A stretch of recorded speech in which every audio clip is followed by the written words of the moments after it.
Can a man change the stars, his predetermined position in the world? A Knight's Tale is a movie that makes even the cold-hearted cynics such as myself believe in purpose and love.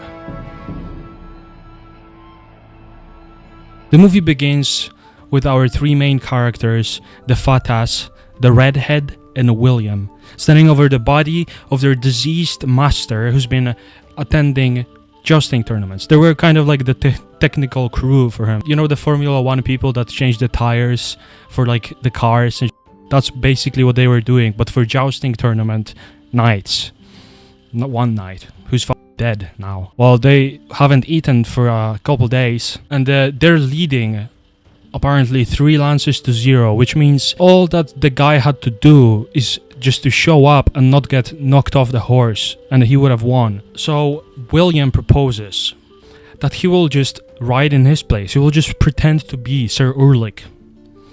And this is basically the main premise. William, who's a son of a thatcher, not of noble birth whatsoever, gets the opportunity to make his dreams come true. He even says he's been waiting for this moment his whole life. When he lines up on the field, standing across from his first opponent, he barely even knows how to like properly angle up, like properly line up the lance, and he doesn't even manage to score a hit.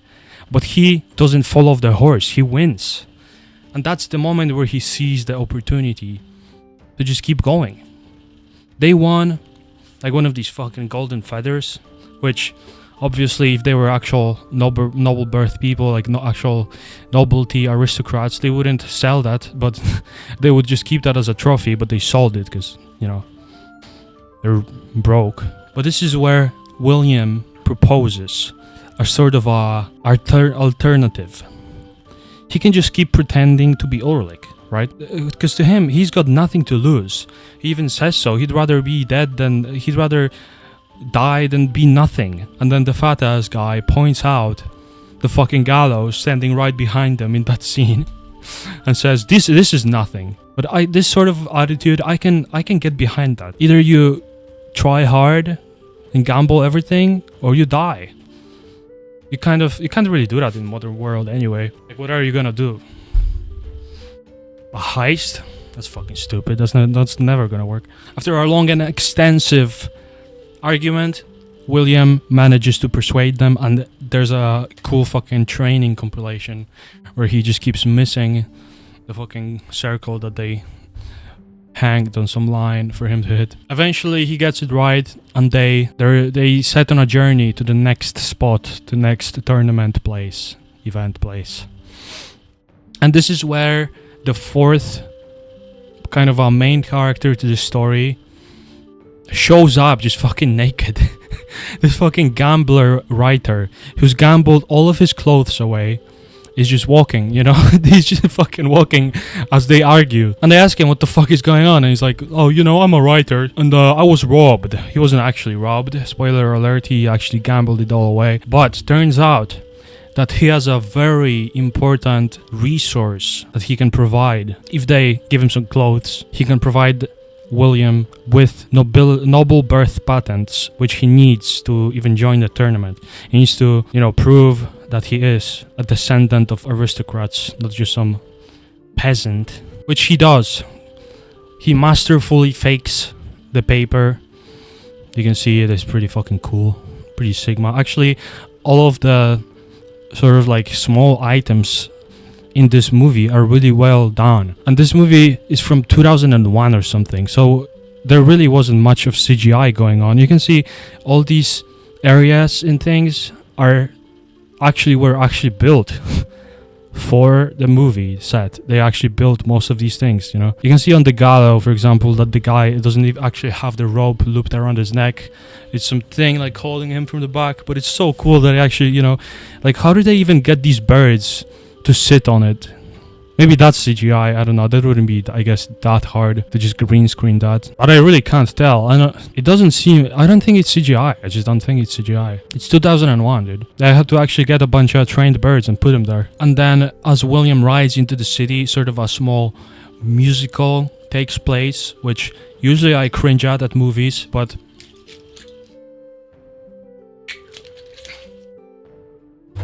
in this movie, for some reason, it's not cringe.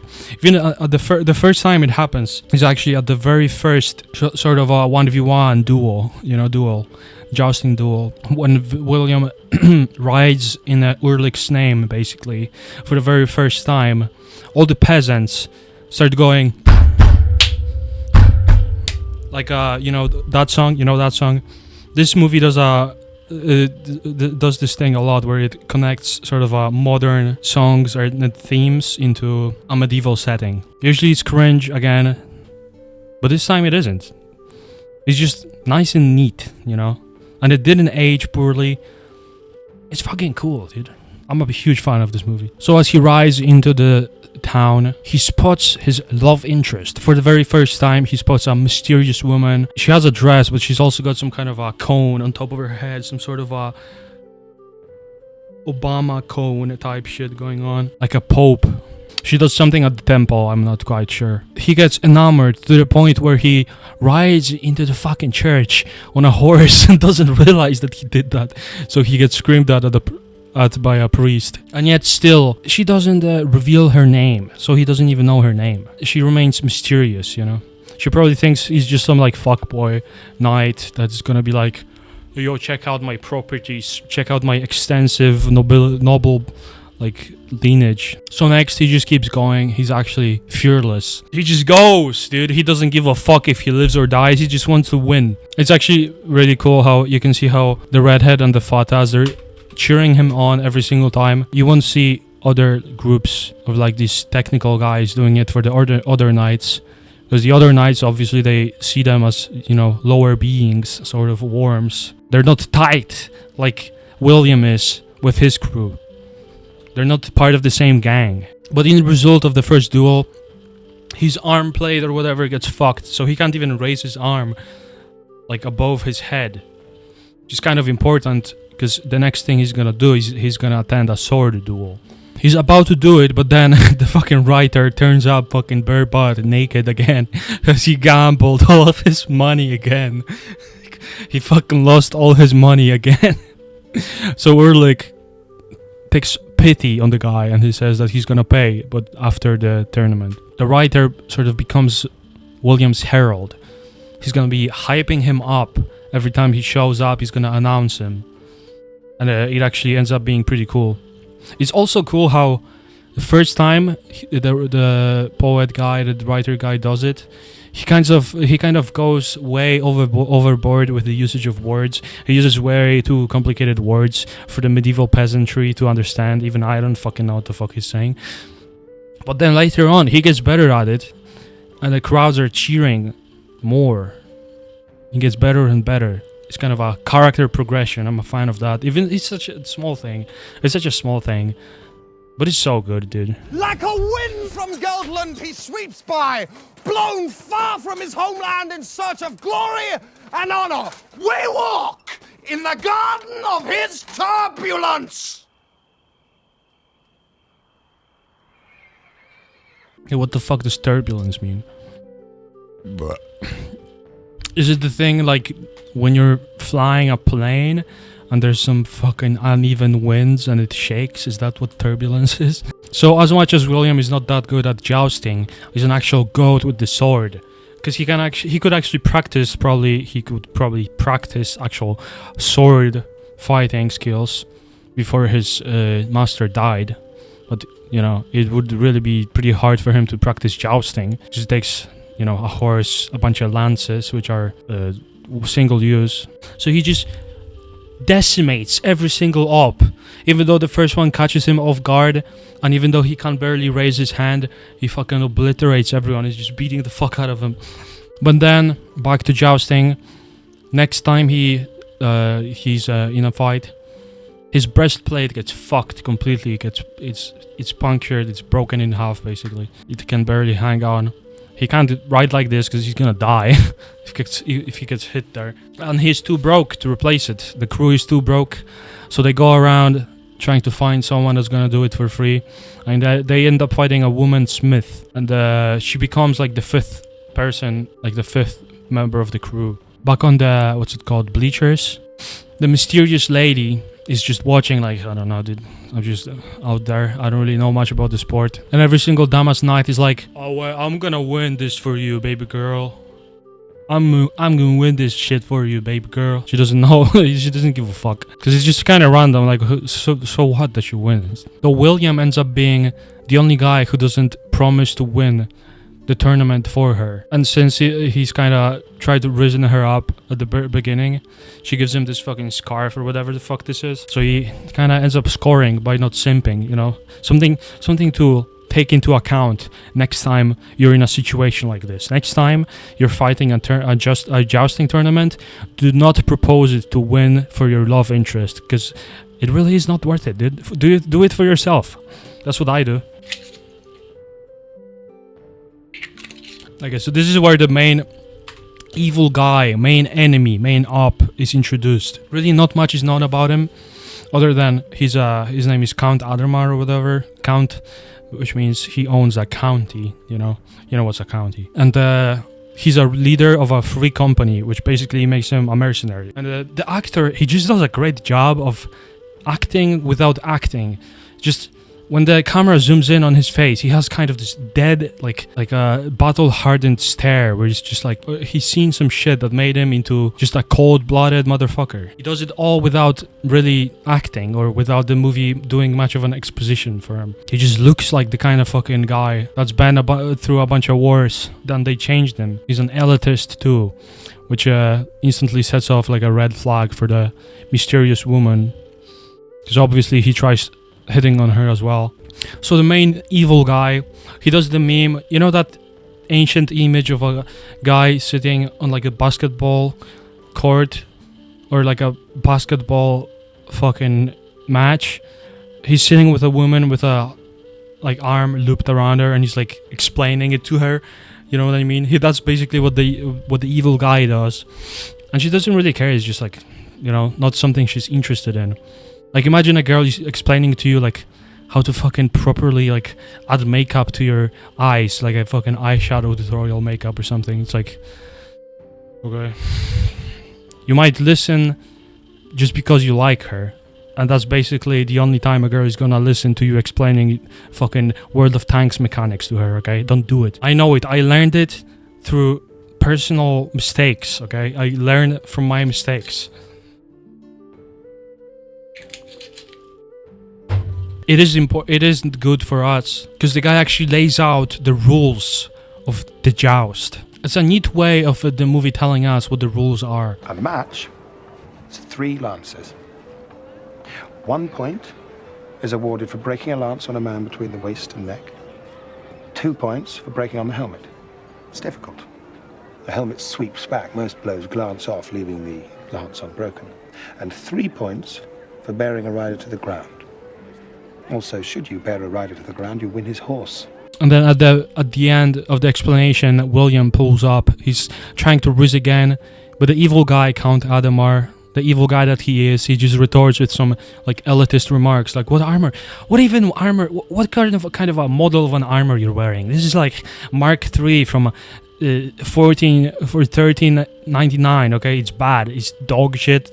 Why are you even wearing it? It belongs in a museum. Get the fuck out of here." William gets upset, but the woman is not impressed, because she's just like, "Okay, I guess you're rich." Then a character that becomes important later on shows up, and I actually didn't even remember this until I watched the movie for like second time. Only then I realized, oh, this is the same guy that comes in later in. Now it's time for William to fight again.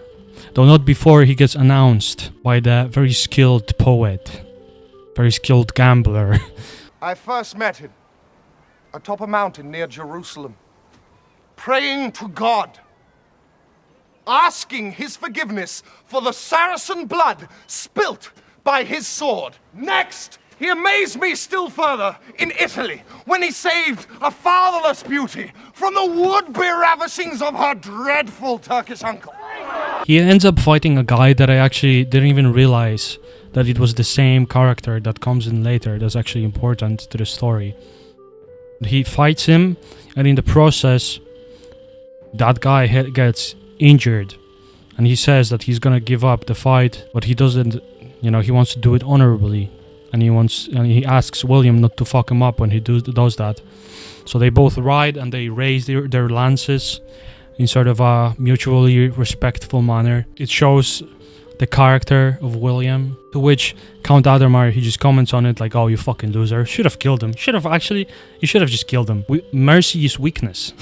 So next day, the next tournament, the next duel is between Adhemar and William. He's gonna fight the main evil guy, dude. On an even ground, 1v1, fair and square. This is where kind of Adhemar comments that, and he's done that before too. Watching for the bleachers, he said that William, he has no style whatsoever, because obviously he doesn't really have that much of a skill, but he's fearless. He doesn't give a fuck. Most knights like look away for the last second before the lances actually meet like the armor, because the debris or whatever, the shrapnel from the lance can get in the visor and fuck up your eyes, but he doesn't care. He's only there for victory. It's victory or death for him. So he rides with no style, not much skill, but he just rides fearlessly, he's persistent. William, instructed by the Fatah's guy, tries a sort of a gamble where he rolls his shoulder back because Adhemar is aiming too high. He tries to basically dodge his shot, which he ends up managing to do. The evil guy, he's tilted as fuck, and the evil theme song plays, which is pretty cool, not gonna lie. And he locks the fuck in. And next time, he scores a headshot. He knocks William's helmet clean off, sending him down a memory path. He got a flashback. He got knocked in the head so hard, he got a flashback to when he was a little kid with his father. He climbed on top of some stalks where some fucking guy was locked up in, and he was watching the knights pass by the town, and he said he was dreaming and saying that one day this is gonna be me, which the guy locked up in the stalks cynically just retorts like, dude, you might as well change the stars. Which William asks his father, is that possible? Can a man change the stars? And his father says, a man can do anything if he tries hard enough. Maybe I'm viewing the movie through like rose-tinted glasses because it's a kind of like childhood nostalgia movie. Watched it in like 2010 on the shitty free TV. But I don't know, dude. It's just so good. It's just so good. This movie's so good. So William ends up winning the sword tournament, doesn't win the joust, wins a bunch of money, which the crew is glad, but he isn't, because he's not in it for the money. He's in it for the love of the game. So he's pissed off. He's like, I'm not even gonna do the sword match because it takes up so much of your stamina and time. He's just gonna focus on the joust from now on. And the evil guy just does like a wise remark, like, "Oh, you've been weighed. You have been weighed, you have been measured, and you have been found wanting." The woman blacksmith recognizes that the previous armor that he was wearing wasn't made for him, and also it's fucked. She says that she can make a special made armor just for him, and it ends up being pretty special to the point where nobody believes that it's gonna be good and it's gonna stand a shot, because it's like pretty lightweight, like some fucking Kevlar composite fucking porcelain armor. Okay, some special new invention, but it ends up being really good. He can mount a horse without help, which there's a cool scene where he's just walking and people are laughing at him, like the other knights are laughing at him for wearing that armor, but then he mounts a horse without help and everyone stops laughing because all the other Fatah's nobles, they need help. After the tournament, also the woman whose name is Jocelyn, I believe. I'm really bad with names, dude. She asks William out on a date, basically, to join the feast after the banquet. I don't fucking know, fucking French words. And she sends her like a maid or like a servant to go and ask what sort of outfit is, what color of a garment is William gonna be wearing. And she asks, they're like, what the fuck? I don't know. And William asks the fat ass guy to explain. And he just goes like, it's gonna be green with sort of like a green kind of thing. Then turns out William can't dance, so there's a training compilation of him trying to dance, during which the writer, he tilts the fuck out of the redhead, or just rage baits the redhead, and ends up with a bloody nose. The redhead guy, he's really easy to provoke, you know. Then he ends up at the royal at the feast or whatever. Jocelyn is sporting sort of a, I don't know, hippie kind of a look. Then there's some dancing going on, some like musical shit. Then there's more modern music mixed with like, you know, medieval setting. The main villain, he's pissed off, he's just fucking watching, getting tilted as fuck. And then another tournament, he is dressed up in new armor. He has new skills. He has more motivation, especially after the successful date. So he's just going, he's just knocking people the fuck off, dude. Just wins one after another after another. Count Adhemar is about to face the guy from before that resigned last time, or gave up like mid-fight because he was wounded. But he actually gives up the fight because it turns out this guy is the Black Prince of Wales. He's gonna be the fucking king. He is royalty. So you don't want to kill that guy accidentally. You don't want to accidentally injure that guy because he's royalty. So people are, you know, everyone is like resigning, giving up the fight when they find out that's him. But then when it's William's turn, obviously his crew says that, you know, you should fucking give up. The poet, the writer, he's about to hang a white flag, but William's like, hell nah, I'm not giving up, and he just goes. And it's like a really cool, like a fucking sort of a respectful bond between two men is born. It's already been there because he fought that guy before, and he also was honorable to him. But this is like the second time he shows that he stands on business, okay? And it's like a really cool scene. I love this scene so much. The prince is like, dude, you knew who I was and you rode still? That's fucking, you got some balls, you know? Then when it turns out that Adhemar is left the joust, William is tilted. He's just walking like, fuck, dude, I wanted to fuck him up so bad. And then Jocelyn, I think, she approaches him like, dude, want to go on another date? And he's like, dude, I just want to fight my ops. You're pissing me off with all these banquets, dude. I'm on a warpath, and you're trying to pull me into some like dancing musical scenes again. And she says, dude, you're even dumber. You just ride on a horse with a stick. So now they're both mad. They leave.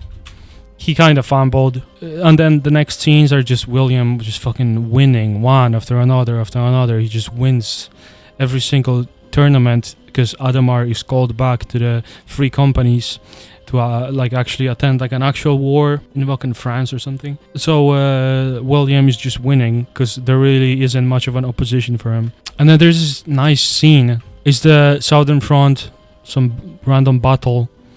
And it's the Free Company, right? Led by Count Adhemar. It's such a cool fucking scene, dude. There's so many... Like, everyone... Like, you can tell that he's dirty. He's been through a bunch of... You know... He lived in the field, you know, battlefield conditions. And then the tournament results come in, and he sees that it's just Urlik. He gets mad as fuck. And this scene is so short, but it's so nicely done. They had to build this whole set just for this short scene. Now, next... William realizes that he kind of fumbled, so now he's planning a letter. He's trying to send a letter to Jocelyn with just poetry, and they're all planning.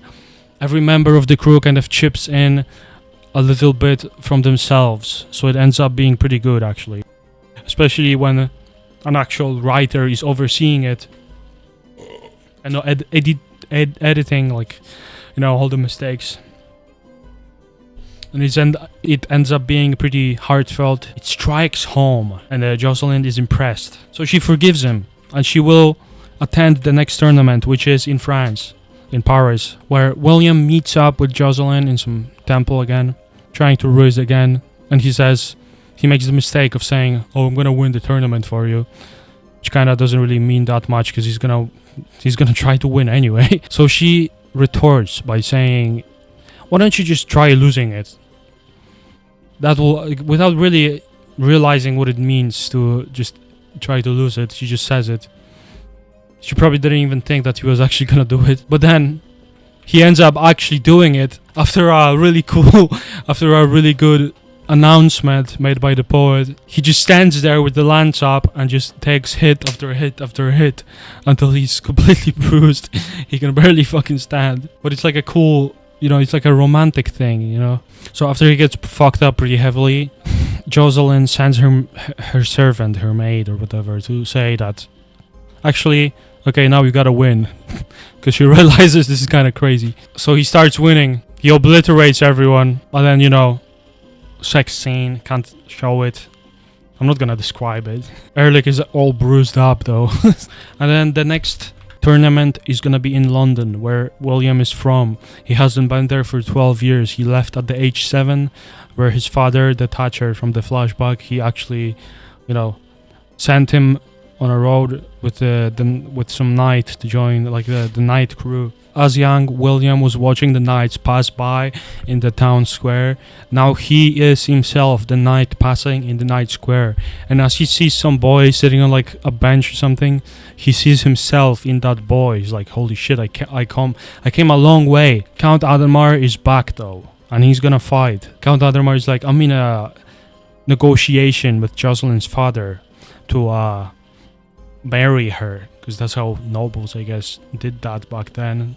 It was like an arrangement. But William has come a long way since being the skillless kind of a newbie, and he just wins one after another. And Adhemar is like, dude, I gotta figure some other way to beat him, because there's no way I'm gonna beat him fair and square. In the meantime, William goes to visit his father, the Thatcher, who turns out to be blind at this point. But when he visits him, he's really, the father is really emotional. So is William, obviously. His father still lives in a dump with a leaking roof. William is like, dude, at least I'm gonna fix that roof. Which ends up being a huge mistake. Because as he climbs on the roof, the camera pans to Adhemar standing down below and actually watching the whole thing unfold. And as Adhemar watches that, he actually realizes that William can't be of noble descent. Why would he be in that dump visiting some random guy? So he tells the proper authorities to look into it, and obviously he has no proof. William has no fucking proof of his noble birth. They didn't have time to prepare the patents, and probably even if they did, people would actually look into the sources. So it turns out William is gonna be arrested for impersonating a noble guy, a noble knight. And people are telling him to run, but he just doesn't have it in him. He's too honorable. He's just like, dude, I'm not gonna give up on this shit, okay?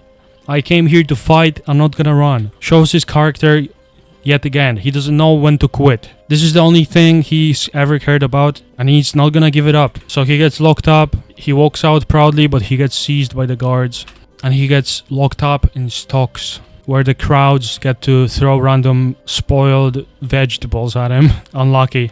Locked up in town square, public humiliation type shit. But then that's when the crew pulls up to say that, dude, we're gonna fight the whole lot of you if you don't go away.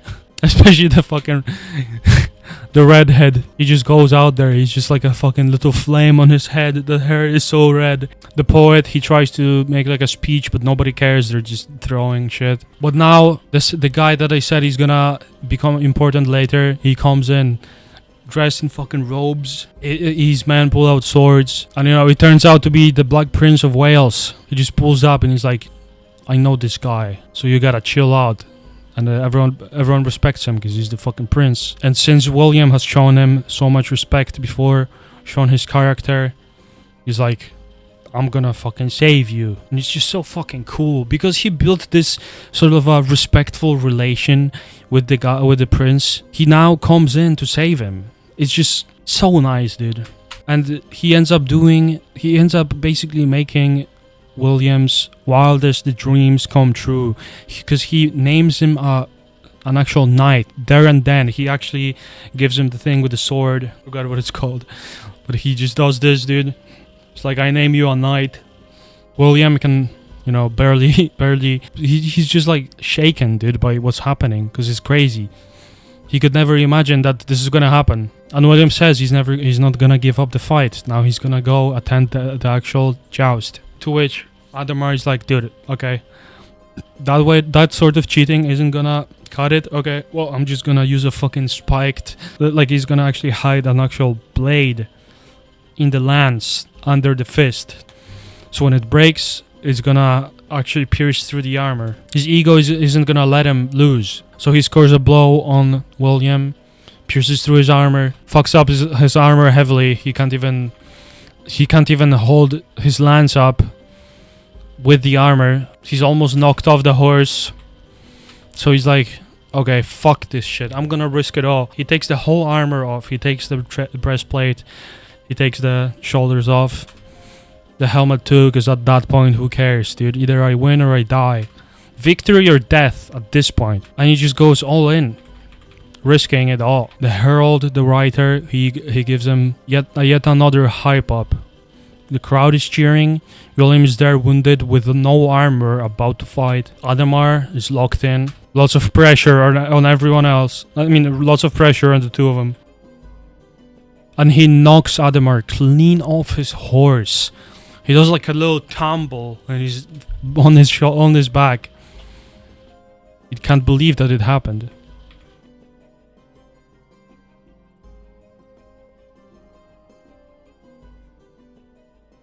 And he wins. Epic W. Roll credits. What a fucking goated movie. God, I love this movie. They don't make movies like this anymore. I've watched it like 5 times over. First time I saw it probably in like 2010 on the free shitty TV I had. It's so good. I love this fucking movie. I will keep watching it every now and again.